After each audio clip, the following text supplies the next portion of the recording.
വിശുദ്ധ ഖുർആനില് സൂറത്തുൽ ബഖറയില് ഏത് പ്രതിസന്ധിയെയും തരണം ചെയ്യാൻ ദുനിയാവിലെ ഈ പ്രതിസന്ധികൾ നിറഞ്ഞ ഇഹലോക ജീവിതം എങ്ങനെ താണ്ടിക്കിടക്കണമെന്ന് അള്ളാഹു കൃത്യമായിട്ടൊരു സൂത്രവാക്യം നമ്മളെ പഠിപ്പിക്കുന്നുണ്ട്. നിങ്ങൾ നമസ്കാരം കൊണ്ടും ക്ഷമ കൊണ്ടും അള്ളാഹുവിനോട് സഹായം തേടണം എന്നാണ്. നിങ്ങൾ ആലോചിച്ച് രണ്ട് കാര്യമാണ് പടച്ചോൻ പറഞ്ഞത്. അള്ളാഹുവിനോട് ഈ ജീവിതത്തിൽ എന്തൊക്കെ പ്രതിസന്ധി വന്നാലും എന്തൊക്കെ പരീക്ഷണങ്ങൾ വന്നാലും നിങ്ങൾക്ക് അല്ലാഹുവിന്റെ സഹായം ആവശ്യമുണ്ട്. ആ സഹായം തേടേണ്ടത് എങ്ങനെയാണ്? ക്ഷമ കൊണ്ടും നമസ്കാരം കൊണ്ടും നിങ്ങൾ അല്ലാഹുവിനോട് സഹായം തേടണമെന്നാണ്.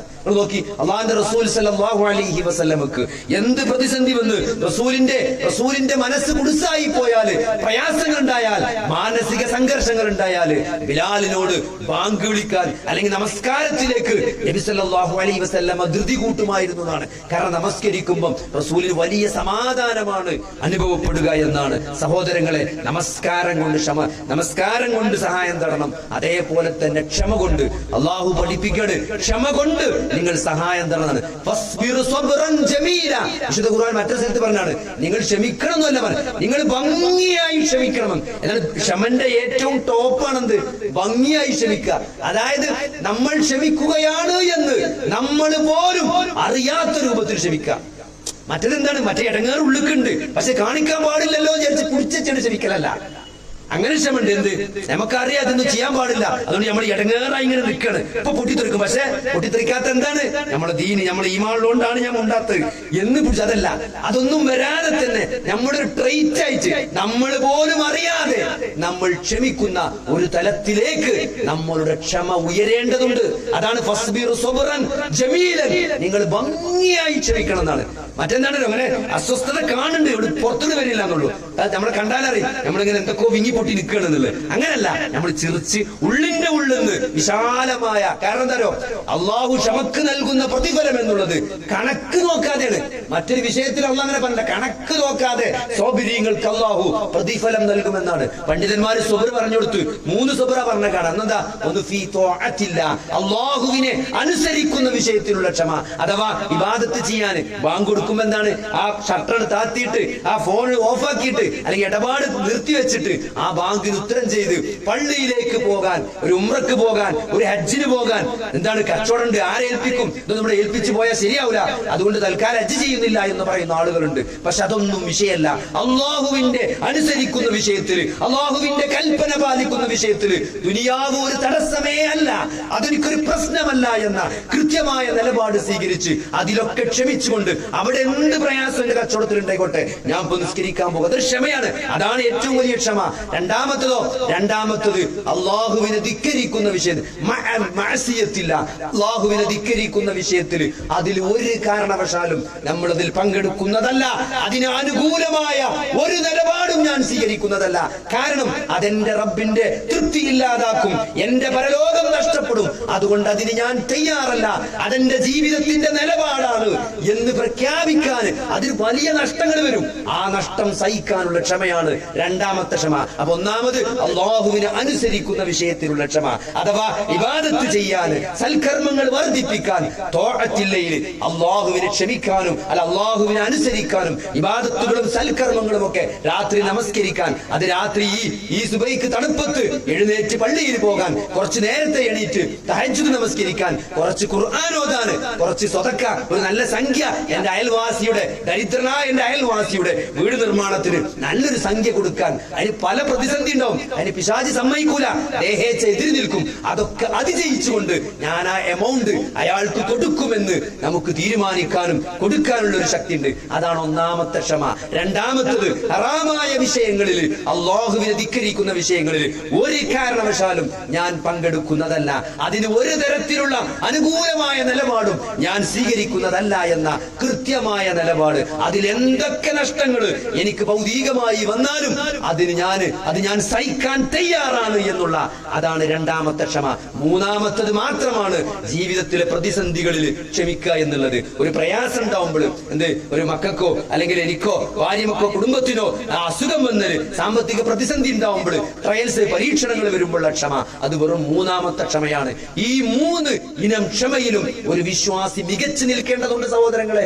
അതാണ് പഠിച്ചോ പറയുന്നത്, നിങ്ങൾ സഹായം തേടൂ ക്ഷമ കൊണ്ടും നമസ്കാരം കൊണ്ടും. അതുകൊണ്ട് ഏറ്റവും നല്ല ക്ഷമയോടുകൂടെ ഏറ്റവും നല്ല നമസ്കാരം അവിടെ പ്രത്യേകം ഊന്നി പറയാണ്. കാരണം നമസ്കാരം എന്നുള്ളത് ഒരു വിശ്വാസിക്ക് അള്ളാഹുവുമായിട്ടുള്ള ബന്ധത്തിന് അത്ര സ്ഥാനമുണ്ട്. നിങ്ങൾ ആലോചിച്ച് നോക്കി, ഒരാൾ 12:30 മണിക്ക് ഞാൻ മുസ്ലിമാണ് ലാ ഇലാഹ ഇല്ലല്ലാഹ് എന്ന് പ്രഖ്യാപിച്ചാൽ സഹോദരങ്ങളെ 12:31 ളുഹർ ബാങ്ക് വിളിച്ചു, അതല്ലെങ്കിൽ 3:55 അസർ ബാങ്ക് വിളിക്കുന്ന സന്ദർഭത്തിൽ ഒരാൾ അതിന്റെ ഒരു 10 മിനിറ്റ് മുമ്പ് 3:45 കലിമ ചൊല്ലിയാല് അയാളുടെ മേൽ ളുഹർ നമസ്കാരം നിർബന്ധമാണ്. അത്രയും ബന്ധമുണ്ട് ഒരു വിശ്വാസിയുമായി നമസ്കാരത്തിന്, അത്ര ബന്ധമുണ്ട്.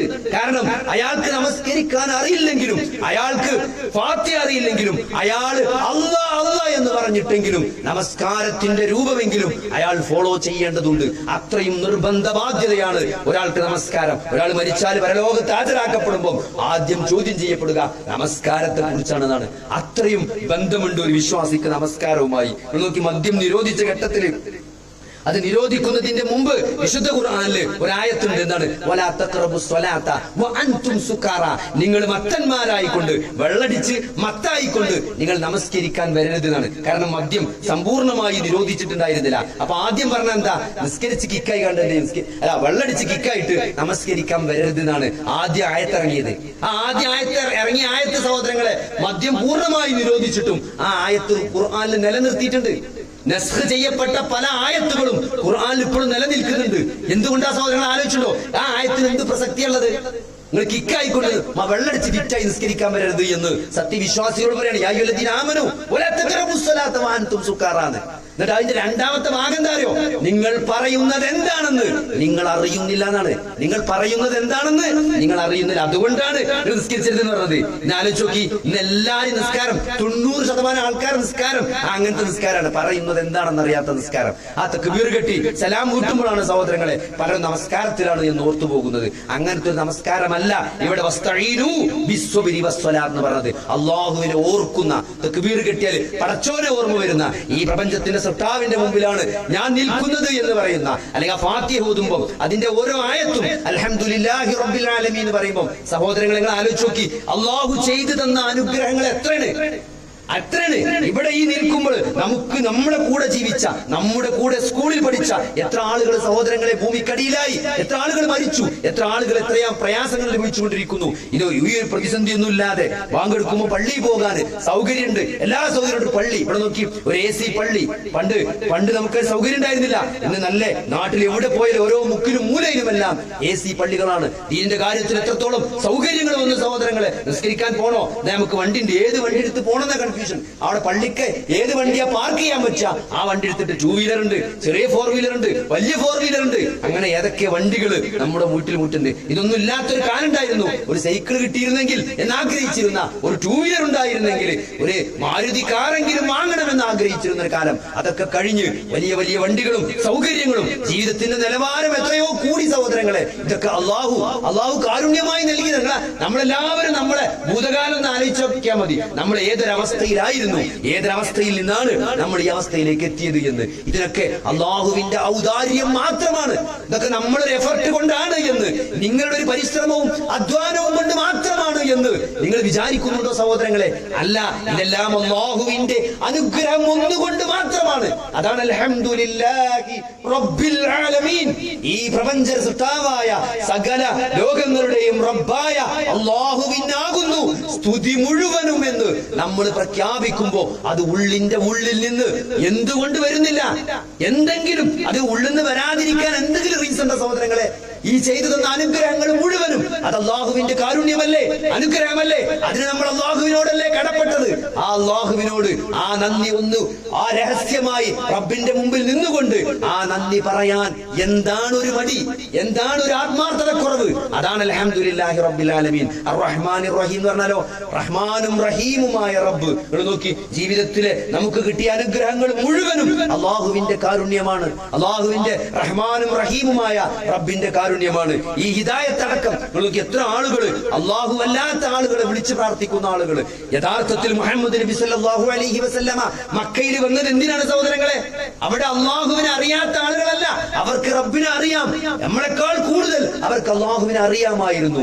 റബ്ബിന് ആകാശഭൂമികളെ സൃഷ്ടിച്ച, മനുഷ്യനെ സൃഷ്ടിച്ച, മരിപ്പിക്കുന്ന, ജീവിപ്പിക്കുന്ന, ഏത് പ്രതിസന്ധികളിലും മനുഷ്യനെ രക്ഷപ്പെടുത്താൻ കഴിവുള്ള ഏകനായ അള്ളാഹുവിനെ കുറിച്ച് അറിയുന്നവരായിരുന്നു അവര്. പക്ഷേ എന്തുകൊണ്ടാണ് അവർ മുശ്രിക്കുകളായത്? അവര് ചില കാര്യങ്ങളിൽ അള്ളാഹു അല്ലാത്ത ആളുകളെ സഹായത്തിന് വിളിച്ചിരുന്നു, ഇടനിലക്കാരാക്കി വെച്ചിരുന്നു.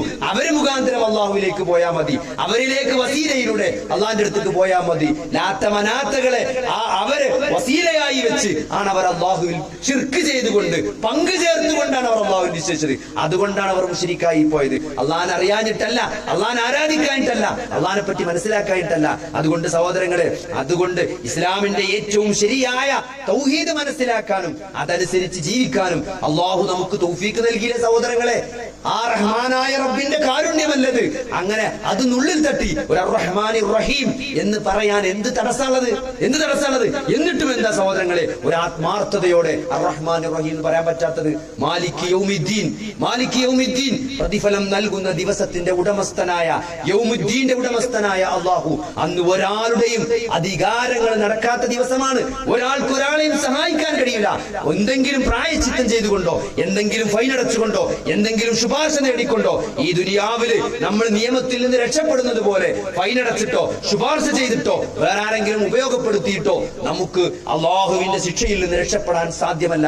അന്ന് പൂർണ്ണമായ അധികാരം അള്ളാഹുവിന്റെ അടുക്കലായിരിക്കും. നരകം ഹാജരാക്കിക്കൊണ്ട്, സ്വർഗം ഹാജരാക്കിക്കൊണ്ട് അള്ളാഹു ശക്തമായ വിചാരണക്ക് മനുഷ്യനെ വിധേയനാക്കുന്ന ആ ഭയാനകമായ ദിവസത്തിന്റെ ഉടമസ്ഥൻ അള്ളാഹു മാത്രമായിരിക്കുമെന്ന് നമ്മൾ പ്രഖ്യാപിക്കാൻ എന്ത് തടസ്സമുള്ളത്? അതല്ല ദീന്, അങ്ങനെയല്ല റസൂൽ നമ്മളെ പഠിപ്പിച്ചത്, അങ്ങനെയല്ലേ ഖുർആൻ നമുക്ക് അറിവ് നൽകിയത്. അത് പ്രഖ്യാപിക്കാൻ എന്താണ് ഒരു മടി? അതാണ് മാലിക് യൗമിദ്ദീൻ, ഇയ്യാക നഅ്ബുദു വ ഇയ്യാക നസ്തഈൻ, ഞാൻ നിന്നെ മാത്രം ആരാധിക്കുന്നു, നിന്നോട് മാത്രം സഹായം തേടുന്നു എന്ന് നമ്മൾ പ്രഖ്യാപിക്കുമ്പോൾ അള്ളാഹു അർശിന്റെ മുകളിൽ നിന്ന് പറയും, അത് ഞാനും എന്റെ അടിമയും തമ്മിലുള്ള അഗ്രിമെന്റ് ആണ്, കോൺട്രാക്ട് ആണ്, ഞങ്ങൾ തമ്മിലുള്ള അഗ്രിമെന്റ് ആണ്, കരാറാണ് എന്ന് പറയുമെന്നാണ്. എന്നിട്ടോ ഇഹ്ദിനസ് സിറാത്തുൽ മുസ്തഖീം, സിറാത്തുൽ മുസ്തഖീമിലേക്ക് എനിക്ക് തൗഫീഖ് നൽകണേ, ഹിദായത്ത് നൽകണേ എന്ന് ചോദിക്കുമ്പോൾ ആ ശരിയായ മാർഗം അത് പഠിക്കാനും മനസ്സിലാക്കാനും അതനുസരിച്ച് ജീവിക്കാനും അതിൽ തന്നെ മരിക്കാനുമുള്ള 3 തൗഫീഖാണ് അള്ളാഹുവിനോട് നമ്മൾ